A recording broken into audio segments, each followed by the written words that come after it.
अशोक चौधरी के बारे में हमने पहले ही कह दिया कि ये बिहार का पहला सर्वदलीय नेता है। ये बिहार में हम लोग सुनते हैं कि नेता दल बदलता है, लेकिन अशोक चौधरी ने ये तय किया है कि एक ही बार में, एक ही समय में खुद एक दल में, बेटी दूसरे दल में, दामाद तीसरे दल में, तो ये सर्वदलीय नेता है। जनता किसी को वोट दे, इन्हीं के घर मलाई मारा जाना है। तो अशोक चौधरी सर्वदलीय नेता हैं जो 57-58 साल में फर्जीवाड़ा से प्रोफेसर बने हैं।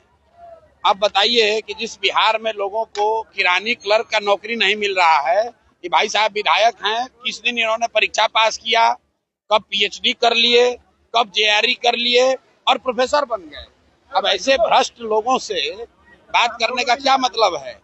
जनता इनको पहचान चुकी है। जीवन में चुनाव तो लड़ेंगे नहीं, चुनाव लड़ते तो जनता जमानत भी जब्त कराएगी। लेकिन मंत्री बनकर आजकल सरकारी खर्चे पर बिहार सरकार, बिहार के गरीब जनता के पैसे पर हेलीकॉप्टर से चल रहे हैं। हेलीकॉप्टर से चलने का शौक चढ़ा है, जनता उतार कर ले आएगी रोड पर, तो पता चलेगा 3 महीने के बाद।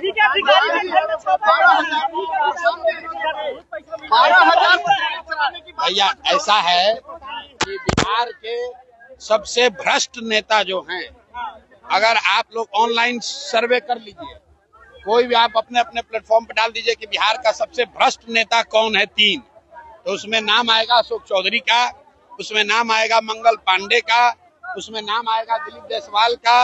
ये भ्रष्टतम नेता हैं सब। अगर किसी अधिकारी के यहाँ पैसा मिला तो सीधा कह देगा कि भाई हमारा नहीं है, तो वो तो मानेगा नहीं। लेकिन बिहार की जनता जानती है कि ये आदमी, ये तीनों चारों नेता इतने भ्रष्ट हैं। आप बताइए कि घर घर से जो वसूली हो रहा है, बिहार की जनता में जो भ्रष्टाचार का जो सामना करना पड़ रहा है, आखिर पैसा जा कहाँ रहा है? कहीं ना कहीं तो ऊपर जा रहा है। हम नीतीश कुमार के विरोधी हैं, लेकिन मैं जानता हूं कि नीतीश कुमार व्यक्तिगत तौर पर पैसा नहीं लेते, चोर नहीं है।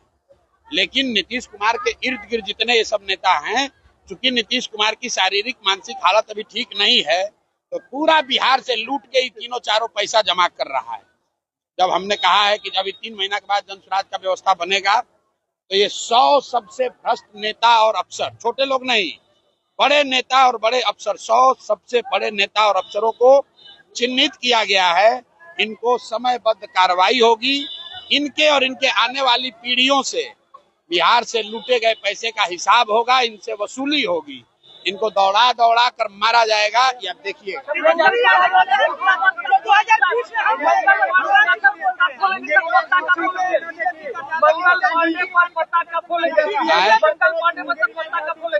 मंगल पांडे को के बारे में हम लोगों ने बताया कि ये पैसा लेके घर खरीदे हैं। जब कोविड में आप और हम सब लोग परेशान थे, तो बिहार के स्वास्थ्य मंत्री दिल्ली में फ्लैट खरीद रहे थे। आप फ्लैट कहाँ से खरीद रहे थे? दिलीप जायसवाल से पैसा लेकर। तो 25 लाख रुपया तो उन्होंने स्वीकार कर लिया कि हमने लिया है। बाकी का 61 लाख का अभी जवाब नहीं दिए हैं। अभी हम प्रेस करेंगे, किसी दिन पटना रहेंगे तो आपको बता देंगे बिहार की जनता को कि बाकी का 61 लाख रुपया कहाँ से लिए। सर 12,000